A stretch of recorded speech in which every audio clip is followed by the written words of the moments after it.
I'm shopping on Black Friday. They're doing a promotion on Black Friday.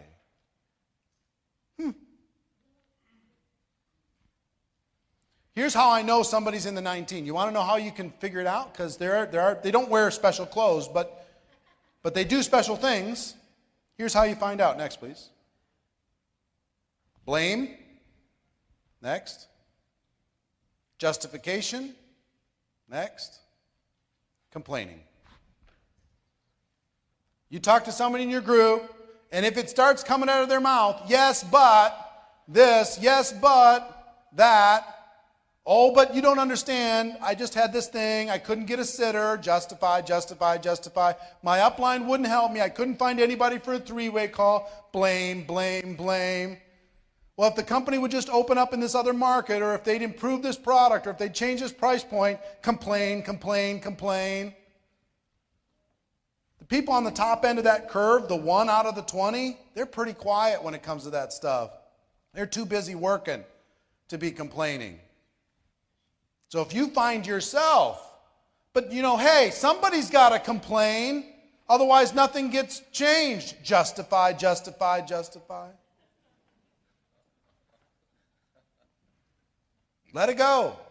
Get to work. Company will figure stuff out. They know what the issues are. They don't need you to point it out. Trust me. They know what needs to happen. On the top side, next. Those people just take responsibility. And they keep doing the thing, and doing the thing, and doing the thing, and doing the thing. When it doesn't seem to matter, and nobody's watching, and nobody cares. Here's what happens on the error side. They keep complaining, they keep justifying, they keep blaming, they keep going through that process, saying, I'm in network marketing, I want a future too. And here's what happens. What started to feel comfortable, next please, becomes uncomfortable. Becomes uncomfortable. That's when they quit. They didn't do the discipline, didn't do it, blame, justify, complain, blame, justify, complain, errors in judgment, errors in judgment, errors in judgment, errors in judgment.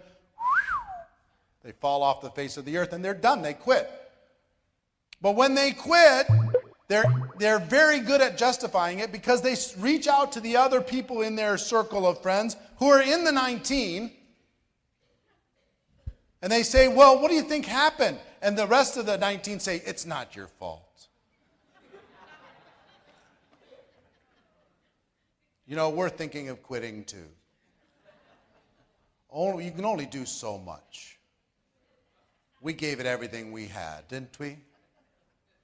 No.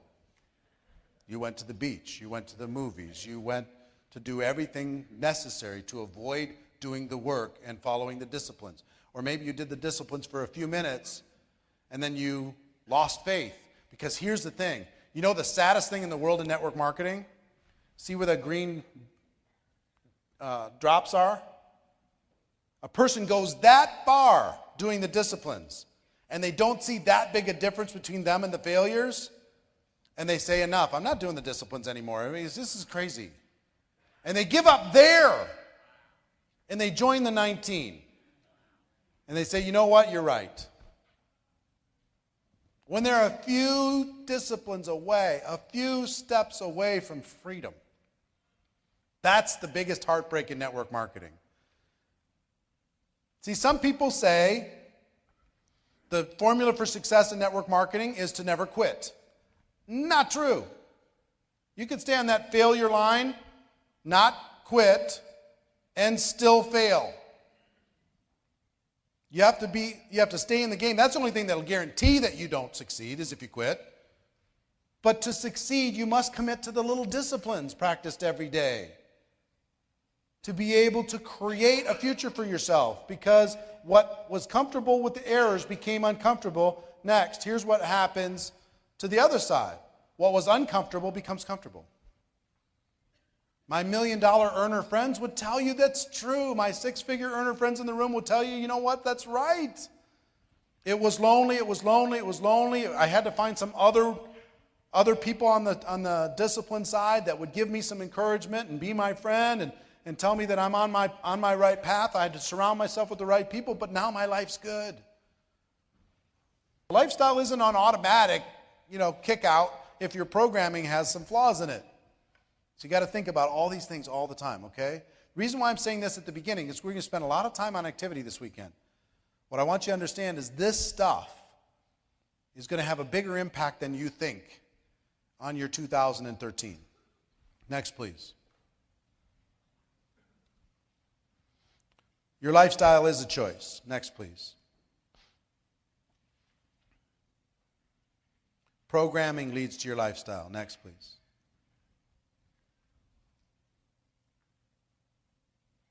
Disciplines. When you talk about the disciplines, you talk about those 7 things, or you talk about the things you're going to do every single day. There's only 7 basic disciplines that you need to learn, and we're going to talk about this weekend. Discipline number 1, finding people to talk to. That's a skill. It's a discipline, finding people to talk to. Number 2, inviting. Having them look at your product or opportunity. Number 3, presenting. Letting them know in the best possible way what it is you have to offer. Number 4, following up. It takes 4 to 6 exposures for a person to make a positive decision on average in our business. It's not just a one-time thing. Number 5, closing, helping people make a decision to become a customer or distributor. Number 6, helping a brand new person get started. Helping them join your business in the best, most efficient possible way. And number 7, building for events. Those are the 7 fundamental skill sets. When you read the book, that's what you're going to find is the 7 fundamental skill sets. You learn those skills, you'll be fine. There's leadership, there's other things you can add to it, but what you will find is if you learn those skills, you're good. If you don't learn those skills, you're going to keep repeating patterns until you do. Luck, timing, and position can go away for you, and you can step into a greater level of ownership of your life. Next, please. Let me show you something. You see this? Programming leads to thoughts. Thoughts leads to attitude. Attitude leads to activity. Activity leads to results. Results lead to lifestyle. I want to show you what this really is. You've seen it in a timeline, but here's what this really is. Next, please.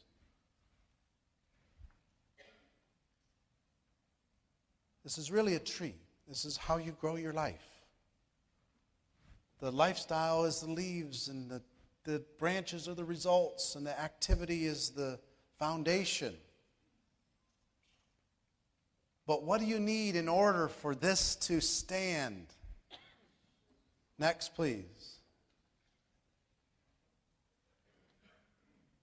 You need the root system that drives deep with the programming, the thoughts, and the attitude that'll give it life, that'll give it stability, that'll give it longevity. If you sprout up and you don't have a root system, what's going to happen? You're going to get blown over. If you focus on the programming, the thoughts, and the attitude, and we will drive the activity today to build a solid redwood tree. And then those results are going to start to sprout out. And the lifestyle, all those leaves on the tree, all those lives you were able to touch, all those people you were able to impact, everything that's been able to happen for you. Are you ready for that? Yeah. All right.